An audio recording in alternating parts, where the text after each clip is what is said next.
집에서 복습하실 때도 제가 읽는 속도보다 더 빨리 보셔야 돼요. 아시죠? 제가 읽는 속도 같이 보시면 하루 종일 걸려요. 3시간 만에 읽으셔야 돼요. 쫙 읽으면서. 눈이 좀 빠질 것 같고 머리가 터질 것 같아요. 그래도 그렇게 보셔야 돼요.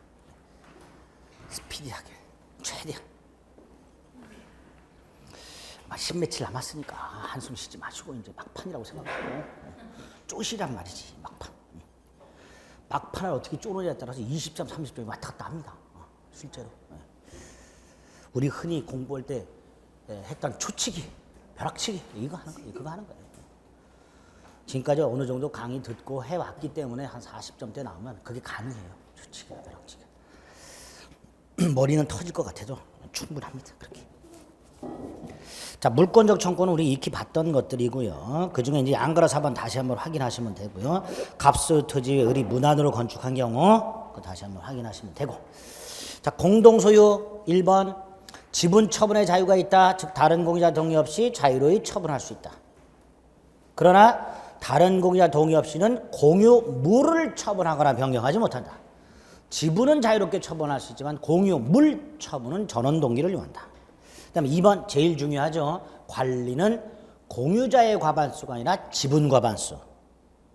그러니까 반가르번 과반수에 미달하는 사람들은 어떤 공유자도 공유물의 전부나 일부를 배타적으로 점유할 수가 없지요. 반면에 반가르번 과반수 공유지분권을 가진 자는 다른 공유자 동의 없이도 공유물의 특정 부분을 배타적으로 사용할 수 있다. 이 관리 방법이다. 이렇게 되죠. 그리고 반가르 4번 이것도 관리여서 지분 과반수로 정해야 되는 것. 상가 건물 임대차에서 임차인의 계약갱신 요구에 대해서 임대인이 거절하는데 이 임대인들이 공유야.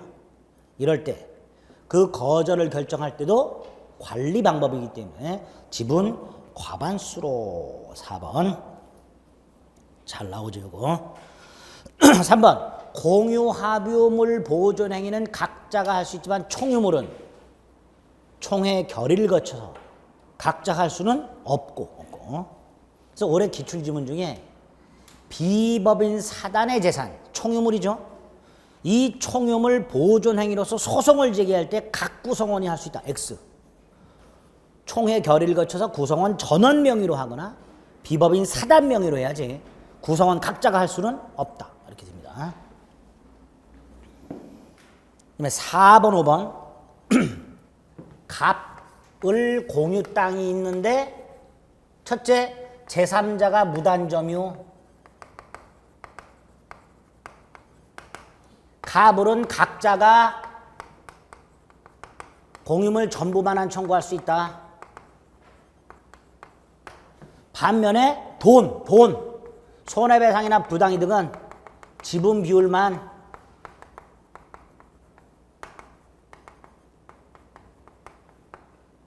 그래서 갑은 무단점유한 제3자에 대해서 을의 지분에 대해서도 손해배상 청구할 수 있다. X. 안 되죠? 물건 자체는 전부 돌려달라고 할 수 있지만 돈은 지분 비율만. 제3자가 무단등기 갑을 각자가 전부 말소 청구 할 수 있죠? 전부 말소 청구. 근데 이제 요거하고 구별하실 게 갑이 전부를 제3자에게 무단 이전 등기.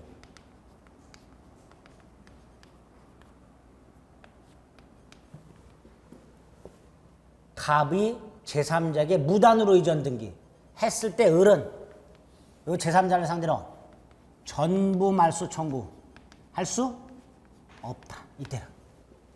왜? 갑의 지분 비율만큼은 유효한 등기니까. 요거 따로 노랗게 되어 있는 거 조심하시면 돼요. 아시겠죠? 그게 4번. 5번은 이건 이제 좀 독특한 건데요.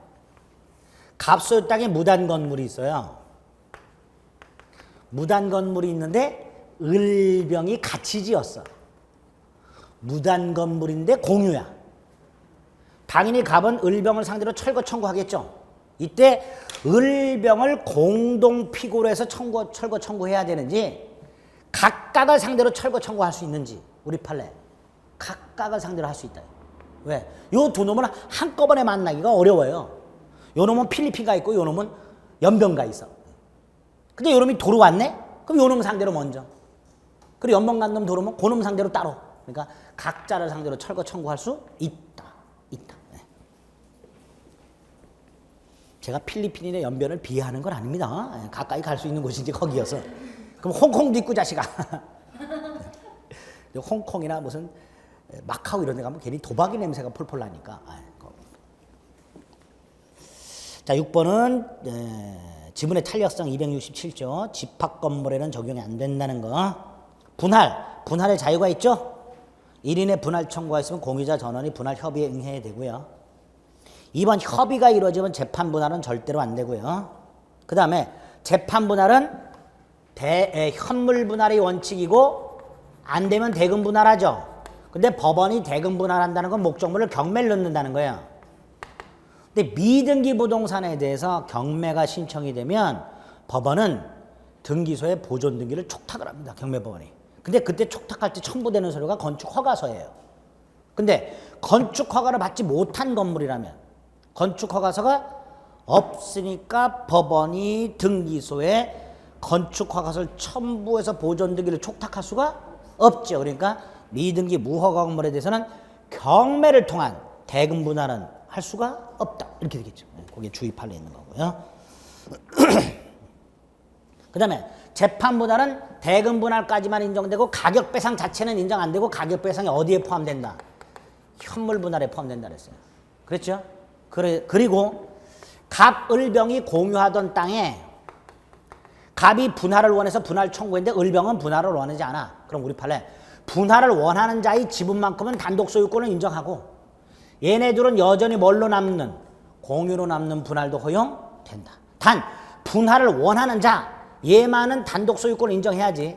분할을 원하는 자의 지분 예컨대 얘가 3분의 1 그 지분 중에서 한 반은 단독 소유권을 인정하고 나머지 반은 여전히 을병과 공유로 남게 하는 분할 방법 이거는 안 된다. 네? 그런 것들이 판례에 쭉 나와 있죠. 그 다음에 5번 요거 최근에 또 이것도 굉장히 잘 나오죠. 하자가 있을 때 뭘 외워야 돼? 지분 비율로 매도인과 동일한 담보책임. 지분 비율로 매도인과 동일한 담보책임. 균등한 비율로 이렇게 잘 나와요. X. 6번도 아까 특정성을 상실하지 않는다고 똑같이 결론만 외우면 돼. 집중되지 않는다. 특히 요거는 최근에 비슷한 판례가 하나 또 나왔어요. 거기 보면 2012년 다 이렇게 돼 있죠? 이게 최근에 나온 판례, 2014년도에. 요게 나오면 한번 또 써먹어요. 그러니까 집중되지 않는다. 머릿속에 넣어두세요. 공유 지분의 저당권이 설정된 상태에서 공유물이 분할되었을 때 그 저당권은 분할된 부분에 집중되지 않는다.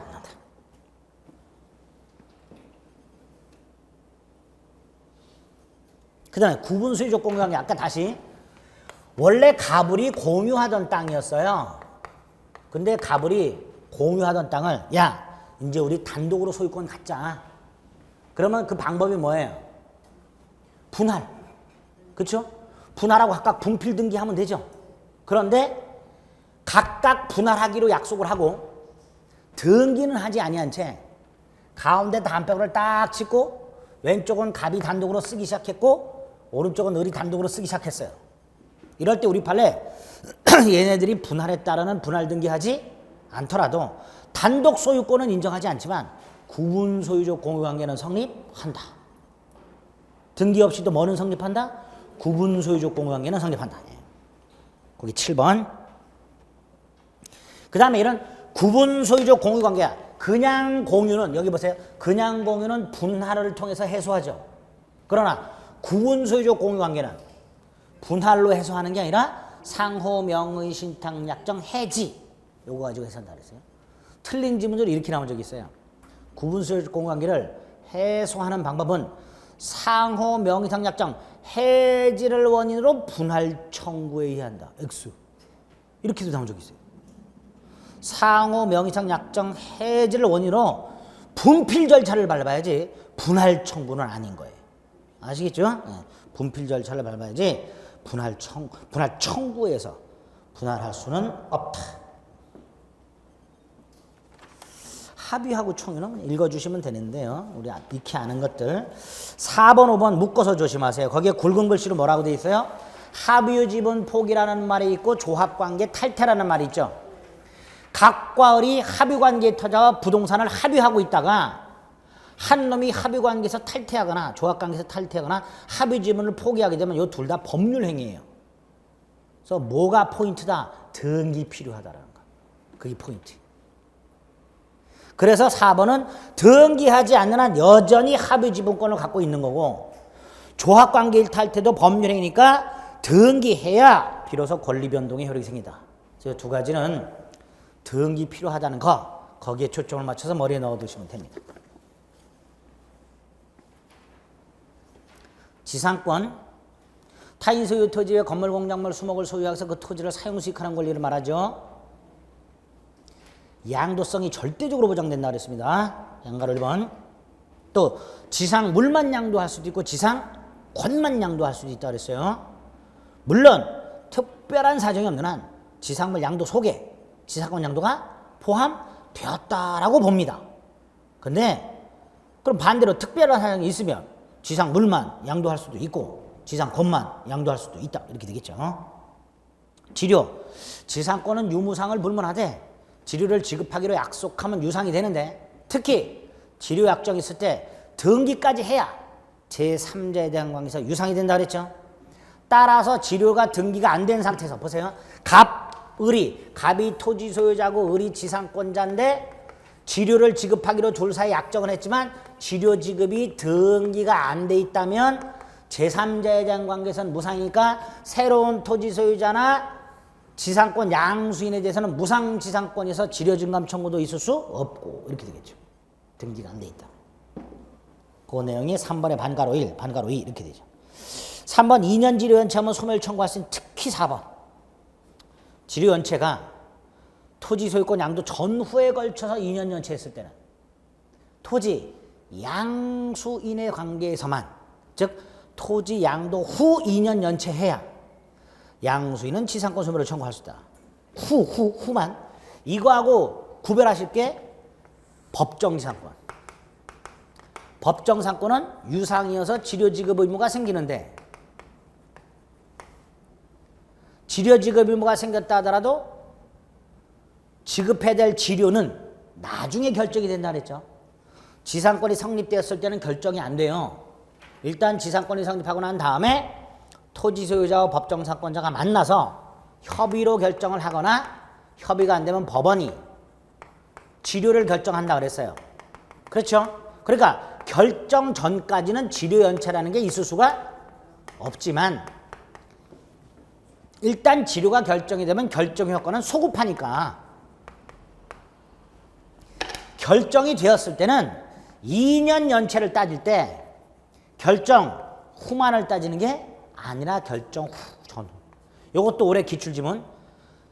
법정상권의 지료가 판결에서 확정된 경우 판결 확정 후 2년 이상 연체해야 지상권 소멸 청구할 수 있어요. 이건 X.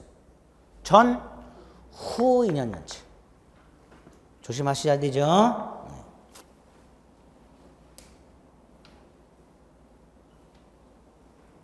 그 다음에 지상권이나 지상물이 저당권의 목적인 상태에서 지상권자가 2년을 연체하면 그 2년 연체를 위한 지상권 소멸 청구를 저당권자에게도 통지해 주고 이 저당권자가 다른 담보로 확보할 수 있는 상당한 기간을 경과한 후에 지상권을 소멸한다 이렇게 되죠. 필요비 상환 청구는 없고요. 5번 유익비 상환 청구는 있지요. 구분지상권 읽어보시면 되고 자 분묘기지권 단독 문제로 잘 나오죠. 1번 가묘 분묘기지권 인정 안 되죠. 2번 타인 토지 무단 설치하고 20년 지나면 분묘기지권을 시효취득하지요. 분묘기지 소유권을 시효취득하는 게 아니라 분묘기지권을 시효취득합니다. 등기 필요 없고 봉분의 형태가 공시방법이니까 평장, 암장, 자연장, 수목장, 분묘기지권 인정 안 되는 거고요. 시효취득은 지료지급할 필요가 없다. 잘 나오죠 이것도. 3번 종손에게 전속하지만 종중이 귀속하는 경우도 있고요. 4번 주위에 공지까지 미치지만 5번 잘 나오죠. 이것도 새로운 묘지 신설할 권능 인정 안 된다. 단분이든 쌍분이든. 6번 분묘지권의 범위가 장사등에 관한 법률에서 정해져 있는 분묘 1당 제한 면적 범위 내로 한정되지 않는다. 7번 존속기간은 민법상 지상권 최단 존속기간 적용 없고 분묘에 대한 제사소봉사가 계속하는 한 분묘지권도 존속한다. 공분 멸실되면 분묘지권 소멸한다. 단 유골이 존재하고 원상복구가 가능하면 분묘지권은 소멸하지 않는다. 그대로 존속한다. 그런 것들 딱 기억하시면 되죠. 자, 관습법상 법정사건. 일단 305조, 366조 법정사건은 강행규정에서 포기할 수 없지만 관습상 법정사건은 포기할 수 있죠. 자, 관습상 법정사건 포기하는 대표적인 게 뭐가 있어요? 오른쪽 27페이지 왼쪽 면에 11번. 뭐라고 돼 있어요? 대지와 건물 소유자가 임대차 계약을 체결. 이게 뭐야? 관습상 법정사건 포기 특약. 대표적인 관습상 법정사건 포기 특약입니다. 그 다음에 다시 왼쪽으로 돌아와서 보통 관습상 법정사건은요. 토지와 건물의 소유자가 같은 상태에서 달라졌을 때 법정사건 인정되죠? 근데 이게 원시적으로 동일할 필요는 없다 그랬어요. 그래서 을 소유 건물을 갑한테 팔아먹어서 똑같아졌고 병한테 팔았다. 법정사건 인정됩니다. 단 밑에 양가로 3번 갑소유 땅 을소유 건물이었는데 갑에게 넘어가서 동일에게 귀속인데 이게 원인무효. 그래서 이렇게 되돌아가. 이럴 때는 법정사건 인정 안 된다. 동일인의 소유권 귀속이 원인무효. 이렇게 하면 법정사건 인정 안 된다. 그 다음에 조심하실 게 그 밑에 판례인데요. 이것도 아주 단순화시키세요. 여기 보세요. 관습상 법정사건 지상권 인정이 되려면요. 토지나 건물이 매매 따위로 처분이 될 당시에만 동일하면 된다 이거죠. 그런데 이 토지나 건물에 압류, 가압류, 저가당권 따위가 설정이 되어 있다면 각각 압류 효력이 발생한 때, 가압류 효력이 발생한 때, 저당권 설정등기가 된 때 동일했어야 한다 이렇게 얘기해요. 그 밑에 있는 판례 밑줄 쭉 그어져 있는 거예요. 키워드만 기억하세요. 양가로 1번 압류 효력이 발생한 때, 양가로 2번 가압류 효력이 발생한 때, 양가로 3번 저당권 설정 당시를 기준으로 토지와 건물의 소유자가 같았는지에 따라 관습상 법정사건 성립 여부가 달라진다. 오른쪽 4번은 나대지에 저당권 설정되고 건물 지어졌다. 법정사건 인정 안 된다. 5번 환지 환매권 안 된다. 자, 6번 요것도 올해 출제들이 됐어요. 공유 토지 위에 건물 세 가지가 있죠. 지분 전매, 지분 과반수 동의 얻어 신축했을 때는 법정사건 인정 안 돼. 그러나 대지가 분할 법정사건 인정 돼. 근데 요거하고 구별하실 게 또 구분소유적 공유예요. 각과 을이 공유로 등기가 되어 있는데 각각 특정 부분을 배타적으로 사용수익 구분소유적 공유. 이럴 때 자기가 배타적으로 사용수익하는 부분의 건물을 갖고 있을 때는 법정사건 인정되지만 다른 구분소유적 공유자가 점유하는 부분의 건물을 갖고 있을 때는 법정사건 인정 안 돼. 이렇게 되죠. 그렇게 구별해서 그림통에서 머릿속에 넣어두시면 돼요. 그 다음에 7번하고 8번은요. 토지 매매와 관련된 건데요. 갑수 땅을 을한테 팔았어요. 근데 얘가 아직 등기하기 전이야. 두 가지가 있어요. 갑수 땅을 을한테 팔았는데 아직 을에게 등기하기 전이에요. 그럼 소유권자는 여전히 갑이죠. 이 상태에서 을이 건물을 지은 경우 법정사건 인정 안 되고, 또 갑이 건물을 지었는데 지금 갑은 건물 지을 당시에 이미 토지를 타인에게 매각해서 소유권 이전 등기 의무를 부담하고 있죠. 그놈이 건물 지었어. 이것도 안 돼. 7번과 8번. 이해되시죠? 특히 8번 뭐라 그래요? 토지 소유자 갑이 건물을 건축할 당시 이미 토지를 타인에게 매도해서 소유권을 이전해 줄 의무를 부담하고 있었다면 그 건물을 위한 법정사건 따위는 인정되지 않는다. 7번, 8번 묶었어. 9번은 토지의 명의 수탁자가 건물 지었어요. 둘 사이에서는 신탁자와 수탁자 사이에서는 토지 신탁자가 소유자니까 결국 수탁자는 신탁자 토지 위에 건물 지은 거예요. 법정사건 인정 안 돼.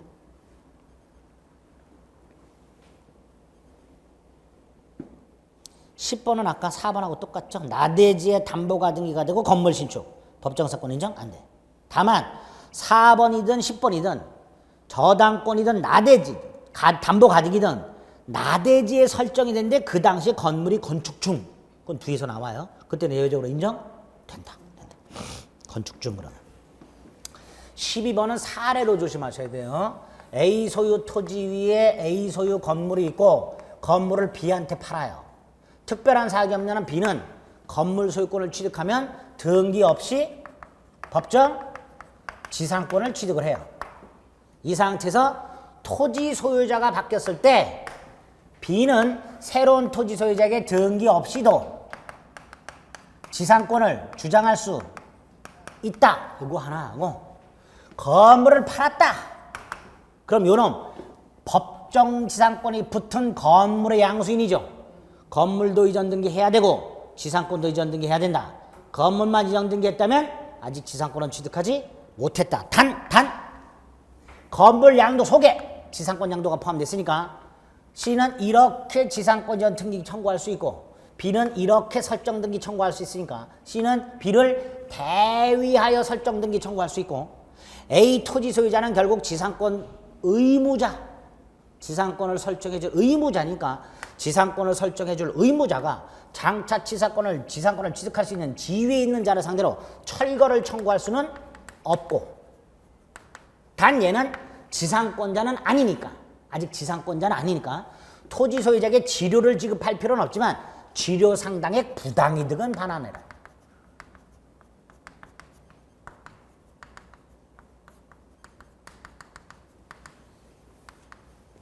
이렇게 딱 머릿속에 넣으시면 되죠.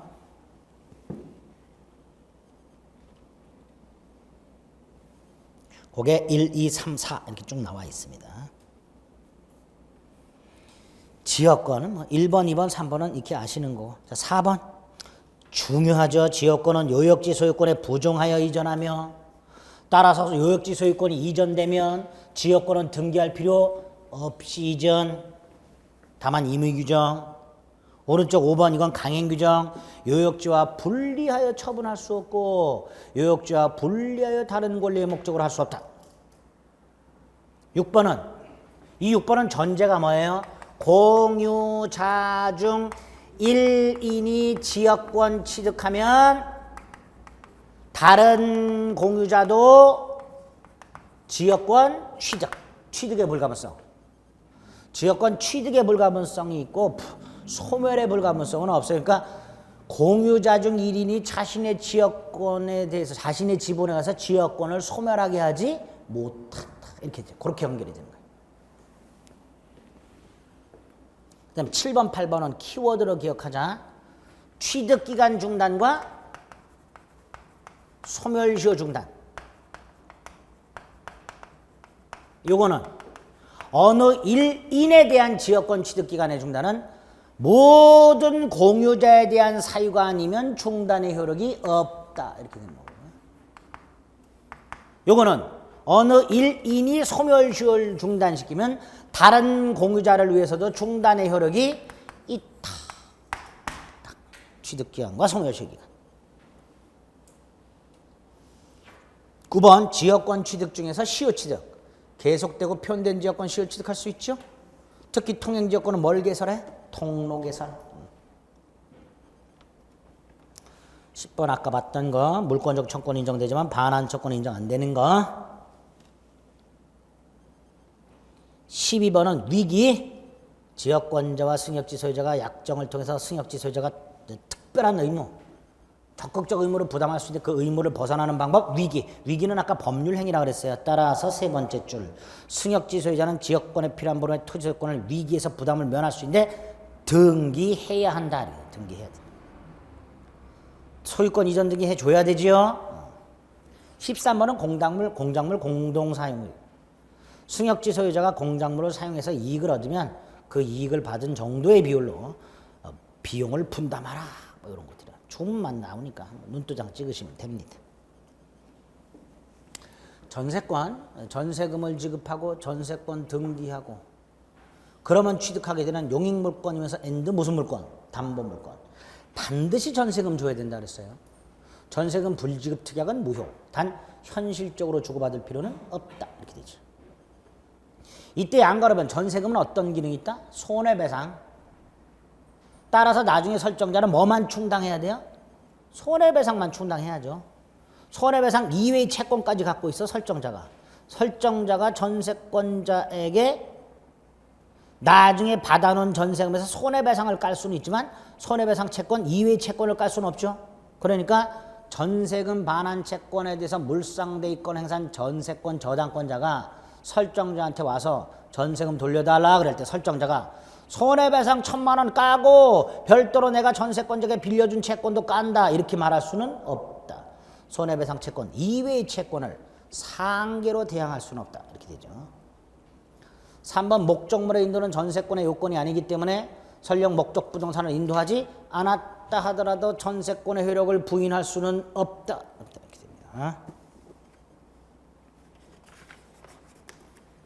11번 전세권의 역중 다음 페이지 2번에 1번 요건 뭐가 포인트예요? 일부 전세권자.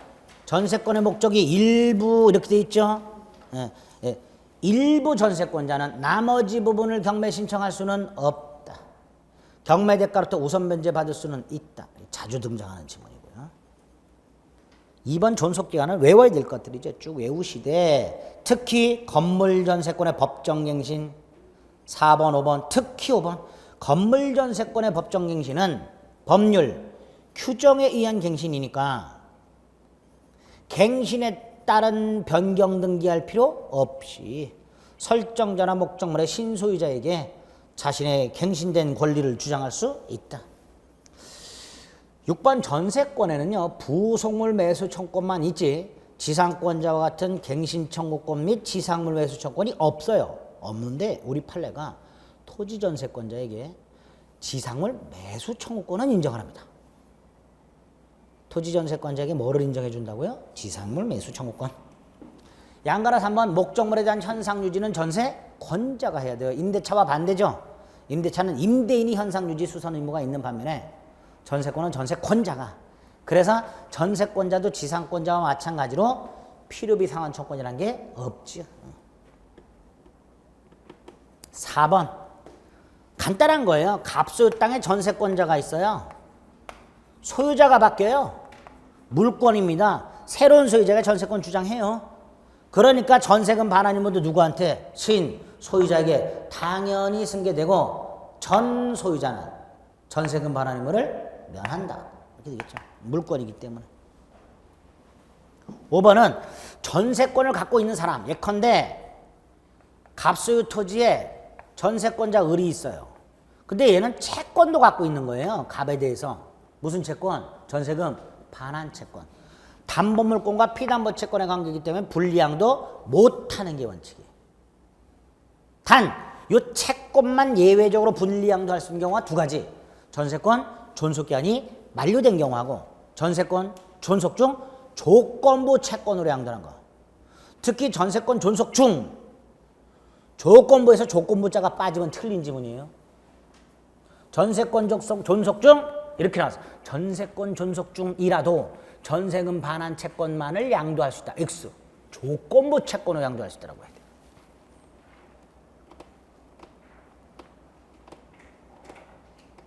(6번은) 전저저죠. 저전저라면 깡그리 소멸하지만 전저저라면 전세권자가 저당권보다 선순위라면 저당권자가 경매를 넣었다 하더라도 전세권은 소멸하지 않는다. 단 배당을 요구하면 소멸한다. 7번은 동생관계고 8번 약정한 전세금이 경제사정의 변동으로 상당하지 않게 되면 전세금 증감 청구할 수 있는데 이때 증액 제한되죠. 시험지문에 야비하게 이렇게 나온 적이 있어요. 경제사정의 변동으로 상당하지 않게 될 때 당사자들은 20분의 1의 범위 내에서 증감할 수 있다. X. 증액. 20분의 1은 뭐만 제한하는 거라고요? 증액 청구만 제한하는 거예요. 감액은 그런 제한이 없어요. 무슨 말인지 아시겠죠? 근데 살짝 증감 청구할 수 있게 20분의 1을 넘지 않는 범위에서 증감 청구 X 20분의 1을 넘지 않는 범위에서 증액 청구할 수 없다 이렇게 되죠. 청구할 수 있다 이렇게 되죠. 일방적 증액 청구 제한입니다. 9번은 전세권 존속기간이 만료가 되면 전세권 당연소멸하고 그 전세권을 목적으로 했던 저당권도 당연소멸하죠. 이때 전세권이 당연소멸 한다는 건 용익물권이 소멸한다는 거고 담보물권은 그대로 존속하는 거예요. 또 저당권도 당연소멸한다는 건 저당권 자체에 대해서 전세권 자체에 대해서 저당권을 실행할 수는 없고 전세금 반환 채권에 물상대위 할 수 있다 이런 뜻입니다. 이 물상대위 방법이 뭐죠? 저당권자가 전세금 반환 채권을 압류하고 추심명령 받거나 전부명령 받는 거죠. 네, 그렇게 물상대위 할 수 있다 이렇게 되겠죠.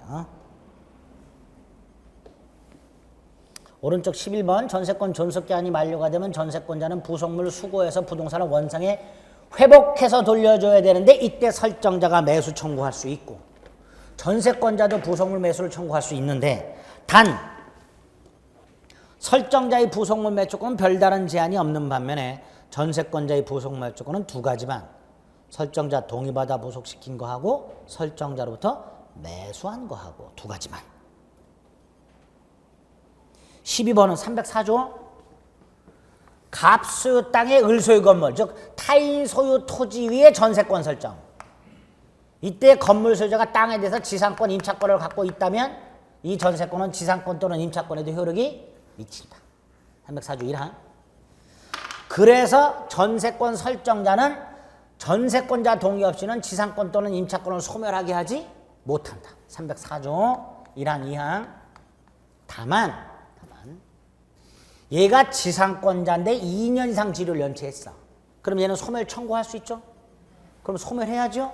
이때 전세권자가 304조 2항을 근거로 가백에 대항할 수 있냐? 대항할 수 없다. 없다. 네? 그래서 지상권자 2년 지료를 연체를 이유로 지상권 소멸 청구에서 지상권이 소멸하는 것은 304조에서 2항에서 금지하는 을의 지상권을 소멸하게 하는 행위 금지되어 있죠. 그 행위에 포함되지 않는다. 이렇게 말을 한다 그랬습니다. 그게 주의 판례에 있는 거고요. 그래서 다시 한번 밑에 주의 판례 이렇게 건물이 더 이상 토지에 대해서 적법한 권한을 상실했다면 이 건물은 철거돼야 되니까 아무리 건물에 대해서 정당한 전세권자 대항력 있는 임차권 유치권 따위를 갖고 있는 자라 하더라도 건물 자체가 땅에 대해서 정당한 권한이 없다면 철거돼야 되니까 토지 소유자에게는 자신의 권리를 주장할 수가 없다. 이렇게 되겠죠. 그게 두 번째 주의 판례. 철거돼야 한다 이런 뜻입니다. 전전세는 뭐 2번, 3번 정도 1, 2, 3번 조문이니까 읽어주시면 되고요. 담보물권 중에서는 일단 일반적으로 물상대위 조심하시면 되죠. 물상대위 특히 반가로 1번에 목적물이 멸실, 훼손, 공용징수. 매매 임대차 안 돼요. 매매대금이나 임대차 보증금에는 물상대위 할 수가 없습니다. 그 다음에 물상대위 하려면 두 가지 방법이 있다고 그랬어요.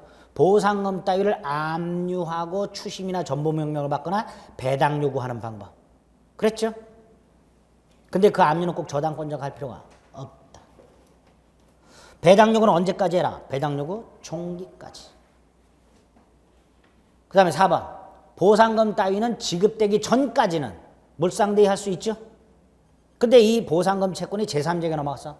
제3자에게 넘어갔다 하더라도 그 제3자에게 지급되기 전까지는 여전히 물상대위권 행사할 수 있죠. 이걸 추급할 수 있다 이렇게 말한다 그랬죠. 판례가. 여전히 추급이 가능하다. 4번. 공탁되어 있는 경우에도 공탁금을 출급할 때까지는 물상대위 할 수 있다. 이렇게 됩니다. 근데 5번.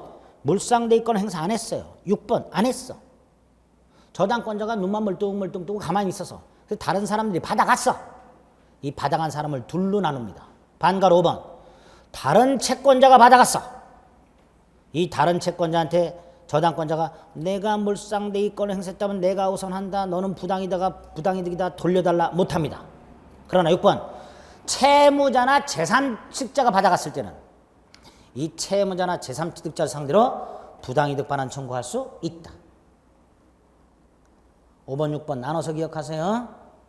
저당권자가 물상대권을 행사하지 않고 있는 사이에 보상금 따위를 받아간 사람 둘로 나누자.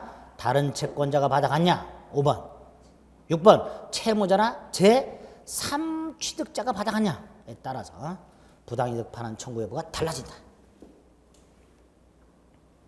유치권 법정담보물권이죠. 법정담보물권이지만 배제 특약할 수 있죠. 2번 우물추물 안 된다 그랬어요. 우선변제, 물상대위, 추구표, 물권적 청권. 자, 성립권에서는 타인 물건이기만 하면 된다 그랬어요. 꼭 채무자 소유가 아니어도 돼. 유치권자 자기 것만 아니면 돼요. 목적물은.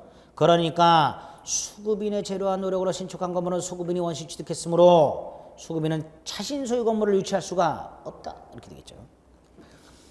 두 번째, 목적물과 채권사의 결연관계가 있으면 되죠. 목적물 점유와 채권과의 결연관계는 필요 없죠. 그 다음에 외울 거 반가로 2번. 유치권 인정 안 되는 것들. 요 반가로 2번 요런 말 나오면 유치권 인정 안 된다. 결연성 인정 안 된다. 이렇게 됩니다. 반가로 3번은 불법 점유의 경우에 유치권 인정 안 되죠. 그러니까 건물 임차인이 점유할 권한이 없음을 알면서 계속 건물 점유, 불법 점유죠. 이 불법 점유 상태에서 비용을 지출했다. 비용은 돌려받을 수 있다. 있는데 유치권 안 된다. 비용 상환 청구권은 인정되죠. 근데 그 비용 상환 청구권에 관해서 유치권은 성립하지 않는다. 그 다음 이제 중요한 게 3번입니다. 그래도 여기저기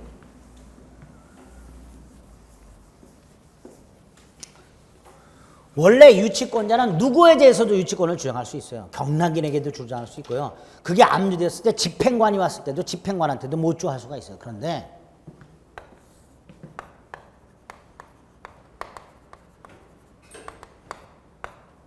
점유하고 난 다음에 채권이 생기거나 채권 먼저 생기고 점유했다 하더라도 유치권은 성립하지만 중간에 경매, 개시결정, 기입등기에 의한 압류. 자, 경매, 개시결정, 기입등기에 의한 압류라고 나오기도 하고요. 양가로 3번에 네 번째 줄 보면 경매로 인한 압류 이렇게 돼 있죠. 같은 말이에요.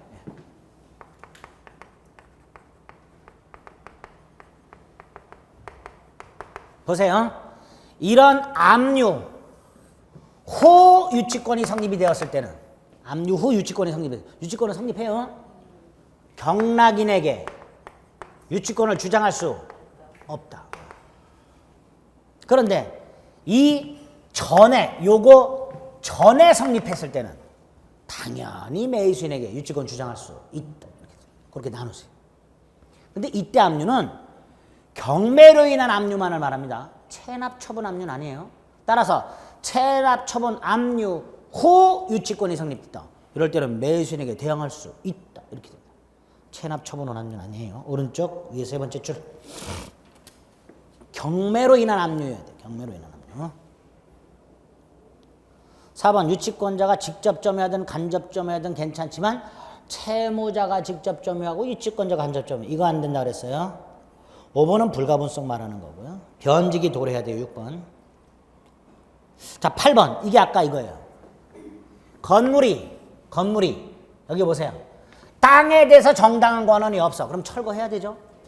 따라서 아무리 건물에 대해서 정당한 유치권을 갖고 있다 하더라도 이 유치권을 토지 소유자에게 주장할 수는 없다. 이렇게 되겠죠. 물론 7번 그 위에 거 정상적인 건물에 대해서 유치권을 갖고 있다면 그 유치권은 유치권 행사에 필요한 범위 내에서 대제도 효력이 미쳐요. 요 양가로 7번은 정상적인 건물을 말하는 거고요. 양가로 8번은 무단 건물을 말하는 거예요. 다르죠? 효력, 새로운 소유자에게도 유치권 주장할 수 있다. 그러나 경락인에게 유치권을 주장할 수 있을 뿐 변제를 청구할 수는 없다. 2번은 간이변제 충당 두 가지 조심하셔야 했어요. 두 번째 줄 감정인 평가에 의해서 유치물로 직접 변제 충당할 수 있다. X 충당할 것을 법원에 청구할 수 있다. 그 다음에 지체 없이 채무자에게 통지해야 된다. X. 미리 통지해야 된다. 두 가지. 간이비전제 통장 조심하시면 돼요.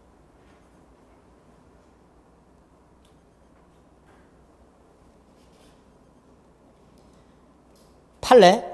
목적물이 경매되더라도 유치권은 소멸하지 않죠. 다만 두 번째 판례. 유치권자 우선 변제권 없죠. 우선 변제권 없지만 일반 채권자로서 배당 요구해서 배당받는 건 상관없죠. 일반 채권자로서 배당받을 수 있어요. 4번은 과실수취에서 원본 이자 충당. 5번은 의무.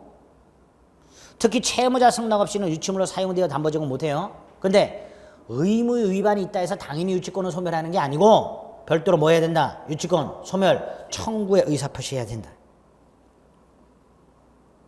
단 6번. 보존에 필요한 사용은 채무자 승낙 없이 할 수 있죠. 이때 조심하실 게 뭐예요? 채무자 승낙 없이 사용했으니까 과실을 수취할 수가 없고 부당이득을 반환해야 한다. 이렇게 되겠죠. 그 보존에 필요한 행위의 대표적인 예가 두 개. 7번. 건물, 주택, 공사대금 채권에 터잡아 주택을 유치하면서 거주. 보존에 필요한 사용. 또 다음 페이지 8번 건물 점유자. 임차인 생각하세요. 임차인이 건물에 비용을 지출했다.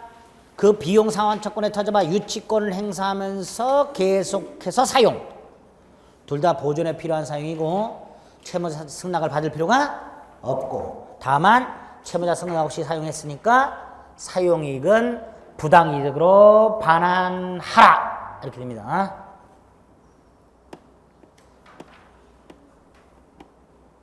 9번 비용상환처건 있고요. 따로 10번 중요하죠. 유치권의 행사는 피담보 채권 소멸 실행에 영향을 미치지 않는다. 11번 만약에 상대방이 유치권자에게 물건 인도 소송을 제기하게 되면 이 유치권자는 소송에서는 반드시 주장해야만 법원은 고려하게 되고요. 법원이 이걸 인용하게 되면 무슨 판결? 원고 일부 승소 판결. 12번은 상당한 담보 제공에 의한 유치권 소멸 청구. 이때의 상당한은 채권에게 상당한 그 담보는 보증인을 세우는 인담보도 포함. 또 조심하실 게 뭐예요? 상당한 담보가 제공되어 있다는 사실만으로는 유치권이 소멸하지 않고 별도로 유치권 소멸의 의사가 있어야 한다. 의사를 표시해야 된다. 13번은 유치권자가 점유를 상실하면 유치권이 소멸하는데 단 점유 침탈에 의한 경우에는 점유물 반환 청구할 수 있죠. 유치물 반환 청구가 아니라 점유물 반환 청구할 수 있어요. 그런데 이 경우에도요. 반환을 받아야 유치권이 부활합니다. 단순히 점유 회수 소송을 제기해서 점유를 회복할 가능성이 있다는 사정만으로는 유치권은 부활하지 않는다. 점유물 반환 청구 소송을 제기해서 설령 승소 판결을 받았다 하더라도 점유를 회복하지 않는 한 유치권은 부활하지 않는다. 그랬습니다. 점유를 돌려받아야. 그러니까 표현만 좀 조심하세요. 점유 회수해소를 제기해서 점유를 회복할 수 있다는 사정만으로 유치권이 소멸하지 않았다고 할 수는 없다. 일단 유치권은 소멸한 거다. 그리고 돌려받으면 부활한다. 이런 표현들 앞으로 순화될 거예요. 어제 민법의 전폭적인 개정안이 국무회의를 통과했습니다. 일본식 용어 싹 바꿨어요. 궁박 두 글자죠? 14글자로 풀었어요. 임대사 받겠어요? 좋아할 일이 아니에요. 올해부터 해야 돼요. 이해는 쉽지만 외우기는 좀 더 어려워지긴 했어요. 우리는 궁박이 더 편해요. 그렇지? 우리는 이제 이미. 근데 일끝 일본식 용어로 드립다 짧게 외워놨더니 싹 바꿨어요. 아마 내년에 개정법으로 시험 볼 거예요. 제가 볼 때. 올해 붙자. 올해 붙자. 저당권. 자, 저당권은 일단 기본이 저당권자가 물건을 점유하지 않는 게 특징이에요. 그렇죠? 교환 가치만을 지배한다 그랬어요. 2번 아까 말씀드렸던 거. 3번은 전세권 설정자는 누구한테만 전세금을 돌려줄 의무가 있어요? 전세권자에게. 물론 저당권자 따에서 압류되면 돌려주면 안 되죠. 근데 압류가 안 돼 있다면 당연히 누구한테만 전세권자에게만 반환의 의무를 부담하는 거예요. 그게 3번. 4번은 담보물권의 부종성 수반성 때문에 반드시 채권자가 저당권자로 등기가 되어 있어야 되죠. 근데 그게 원칙일 뿐이에요. 예외적으로 채권자, 채무자, 제3자 간의 합의가 있고 채권이 실질적으로 제3자에게 귀속, 근데 두 번째 건 빼고 내기도 해요. 그냥 합의가 있으면 채권자가 아닌 제3자 명의의 저당권 등기도 유효한데, 근데 이거 가만히 들여다보면 보세요. 갑의 101호 아파트를 담보로 돈을 빌려준 자가 을이야. 그럼 얘 이름으로 저당권이 등기가 돼야 되죠. 근데 지들이 합의해서 병 이름으로 등기해놨어. 부동산 물권을 다른 사람 이름으로 해놓은 거죠.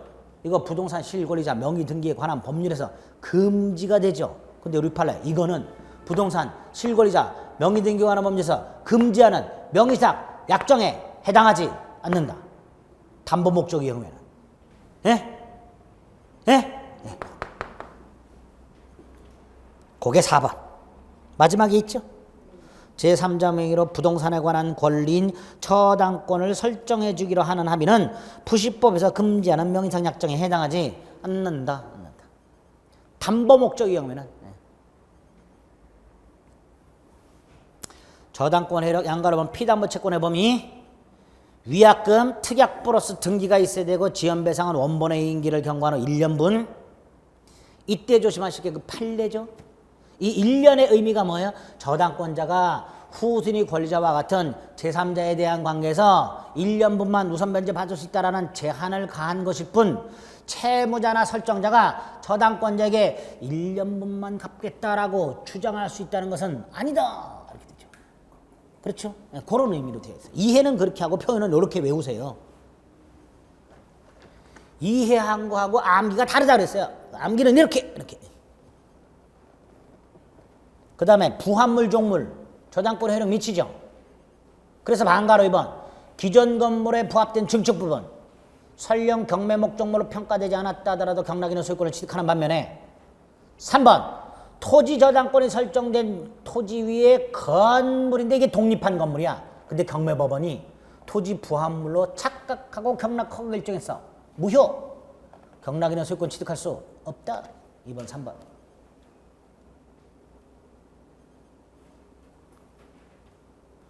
4번, 5번은 뭐 익히 봤던 거. 건물 경락받으면 건물 소유를 위한 지상권, 임차권도 취득하고 5번 전유 부분을 경락받으면 대지 사용권도 취득하고 6번 과실에 대해서는 원칙적으로 저당권 해력이 미치지 않는다. 그러나 부동산이 압류된 후에는 미친다. 압류된 후에는 과실에 대해서 저당권 해력이 미친다. 3번 저당권 양도 갑소유 101호 아파트에 여기 보세요. 갑소유 101호 아파트에 을의 저당권이 딱 등기돼 있어요. 병이 급하게 돈이 필요하게 됐어. 함께 양도해야 되죠. 분리양도 못해. 그럼 이것도 양도하고 이것도 양도하고 이럴 때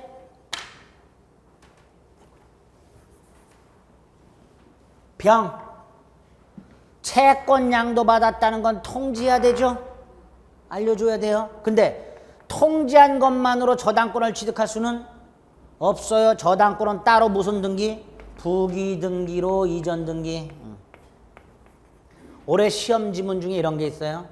저당권 및 저당권부 채권을 양도한 경우 그 채권 양도 사실을 채무자에게 통지하면 저당권을 취득한다. X. 통지만으로는 저당권 취득하는 게 아니다. 이건 부동산 물권이고 법률 행위니까 186조가 적용돼서 등기까지 해야 한다.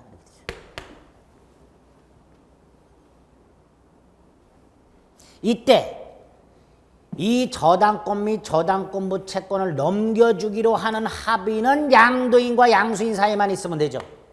채무자와의 합의까지는 필요가 없다까지 기억하시면 되죠. 4번 여기에 나와 있는 것들은 뭐예요? 저당권보다 선순위 전세권이나 선순위 임차권은 소멸하지 않지만 저당권이 있고 그 다음에 전세권 대항력 있는 임차권이 있고 후순위 저당권이 있는 경우 후순위 저당권이 실행되더라도 선순위 저당권이 말소 기준 걸리니까 가운데 낑겨 있는 놈들은 소멸한다. 뭐 이런 것들이죠. 5번 365조 일괄경매권 토지 저당권이 설정이 되고 건물이 지어졌을 때 토지 저당권자는 토지만을 경매할 수도 있고 건물까지도 경매할 수도 있다. 이때 건물은 토지 소유자가 축조했던 제3자가 축조했던 저당권 실행할 때 토지 소유자에게 귀속이 되어 있다면 일괄 경매할 수 있다. 일괄 경매는 권리이지 의무는 아니다. 일괄 경매가 신청이 되면 두 가지. 경매법원은 토지 건물을 동일인에게 매각하게 결정해야 되고 그 다음에 중요한 거 건물 경매 대가로부터는 우선 면제 받을 수 없다. 중요하죠. 그거 딱. 오른쪽 저당물의 제3취득자. 일단 저당물의 제3취득자 저당권이 설정된 부동산을 채무를 인수하지 아니한 채 소유권, 지상권, 전세권 취득자. 이 사람이 제3취득자. 소유권, 지상권, 전세권 취득. 경매인이 될 수 있고 변제권 및 구상권 있고 비용 상환 청구권 있고 이 세 가지 보호장치가 있죠. 다만 누가 제3취득자? 얘네들이 제3취득자. 그런데 저당권이 설정된 부동산에 후순위 저당권을 취득한 사람, 이 사람은 제3취득자가 아니니까 얘가 설령 선순위 저당권자에게 변제를 했다 하더라도 제3취득자에 의해서 구상권 행사할 수 없고 제3취득자에 의해서 말소 청구할 수 없다. 이렇게 되겠죠.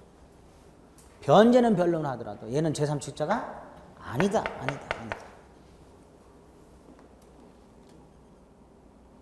그게 반가로 3번. 7번 저당권이 침해되는 경우 담보가치가 감소하는 걸 말합니다. 물권적 청권 인정되지만 반환 청권 인정이 안 돼요. 반가로 2번 선순위 저당권이 소멸했음에도 불구하고 말소가 되지 않고 그래서 후순위 저당권이 순위가 못 올라가고 있다. 후순위 저당권자는 소멸한 선순위 저당권 말소를 청구할 수 있다. 유해등기 말소 청구 이렇게 부르죠. 물권적 청권의 내용입니다. 그러니까 아까 이 선순위 저당권자에게 변제한 사람은 유해등기 말소 청구라는 물권적 청권에 터잡아 말소를 청구할 수는 있지만 제3취득자의 주의에서 말소를 청구할 수는 없다. 이렇게 되는 거예요.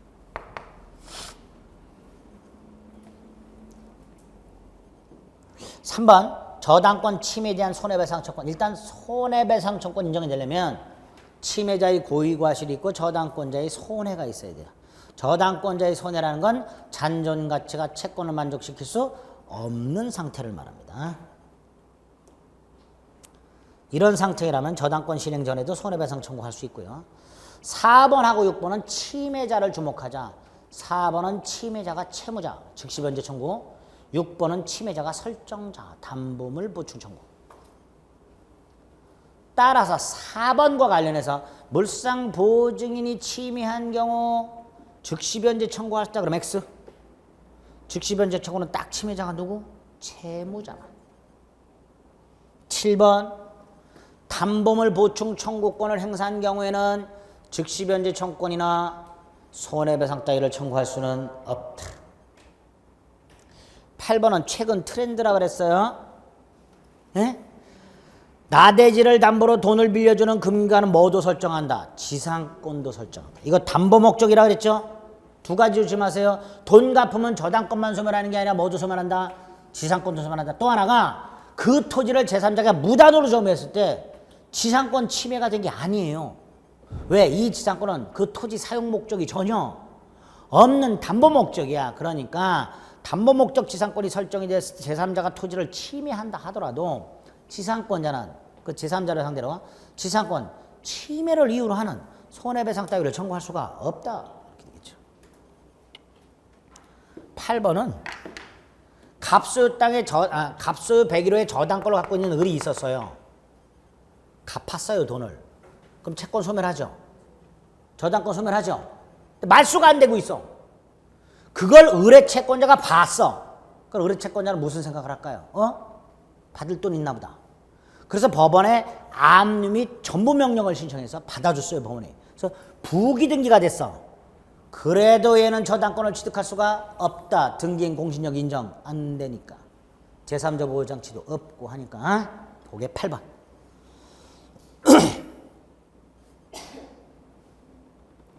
3번 366조 법정상권. 토지와 건물이 존재하고 동일한 소유자인 상태에서 저당권이 설정되고 그 저당권이 실행됨으로써 토지와 건물의 소유가 달라지게 되었을 때 토지 소유자가 취득하는 거죠.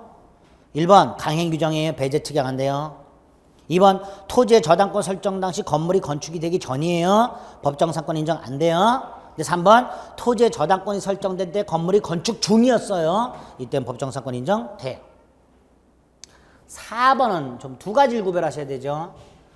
갑소유 땅, 갑소유 건물이 있는 상태에서 저당권이 설정됐어요. 자, 저당권 설정 당시 토지 건물이 존재하고 동일한 소유자니까 이 건물이 설령 철거, 신축, 개축, 재건축, 증축되었다 하더라도 이 신축한 건물에 대한 법정사건이 나중에 인정될 수 있다.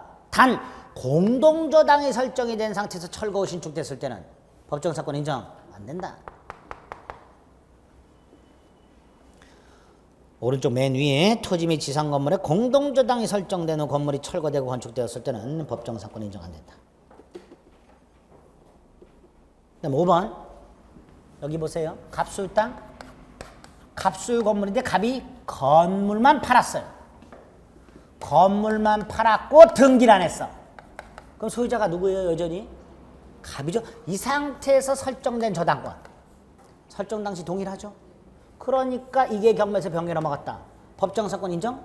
된다. 누구한테? 갑한테. 근데 갑이라고 안 나오고 양도인. 양순이라고 출제가 되면 X. 양도인. 양도인에게 법정사건 인정된다.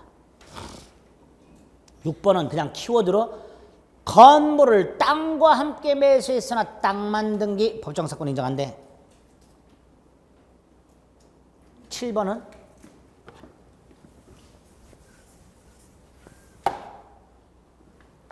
역시 갑소유 땅, 갑소유 건물, 저당권 설정. 그런데 건물이 팔려. 그럼 얘는 땅에 대해서 관습상 법정 지상권을 취득해. 특별한 사정이 없는 한. 그렇죠? 그 상태에서 땅이 경매됐어.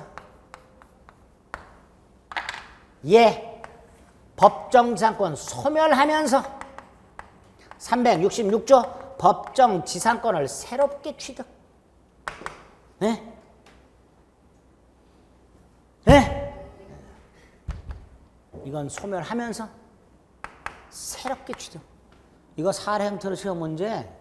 얘는 토지 소유자에게 관습상 법정 상권으로 대항할 수 있다. X. 관습상 법정 상권을 소멸하고 366조 법정 상권 인정된다. 네? 기출 지문 중에 7번, 8번은 아까 말씀드렸고요. 9번은 웃긴 놈이에요, 이놈이. 여기 보세요. 갑소유 땅, 갑소유 건물이 있는데 이 자식이요. 건물을 을에게 명의 신탁을 해놨어요. 그럼 외부에서 봤을 때 갑소유 땅, 을 소유 건물로 보이죠? 네?